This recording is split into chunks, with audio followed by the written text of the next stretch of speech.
Aktor ng GMA, inamin ang tunay na nararamdaman para kay Claudine Barreto. Viral at usap-usapan ngayon online ang naging pag-amin ng kapuso actor na si Yasser Marta kaugnay sa tunay na nararamdaman niya sa Optimum star na si Claudine Barreto. Sa programang Sarap Diba ay nalagay nga sa hot seat ang aktor na kung saan inintriga siya kaugnay sa naging mga bali-balita sa kanila noon ni Claudine Barreto. Matatandaan na naging magkatrabaho noon sina Yasser at Claudine sa palabas na Lovers and Liars. Dito raw nagsimula ang closeness ng bawat isa sa isa't isa at dito rin nagsimulang mapansin ng ilang mga taga-suporta ng dalawa ang naging pagiging malapit nila. Sa programa ay naitanong nga kay Yasser kung gaano niya i-rate ang closeness nila ng aktres sa scale ng 1 hanggang 10. Mula nung magkasama kayo sa isang soap, madalas kayong nakikita ni Miss Claudine Barreto off-cam.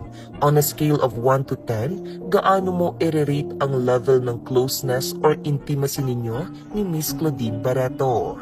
Sagot ng aktor, sa closeness namin ni Miss Clau, 10 talaga. Ayon pa kay Yasser, pati mga anak ni Claudine ay naging malapit na rin sa kanya. Sobrang naging close kami noong ginagawa namin yung Lovers and Liars. Pati yung mga anak niya, naging mga kaibigan ko rin. Kwento ng aktor.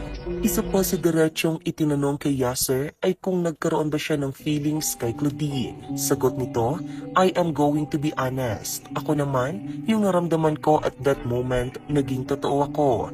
Gusto ko naman talaga si Claudine. Dagdag pa ni Yasser na dahil sa mga katangiang taglay ni Claudine ay hindi ito mahirap magustuhan ng kung sino mang lalaki.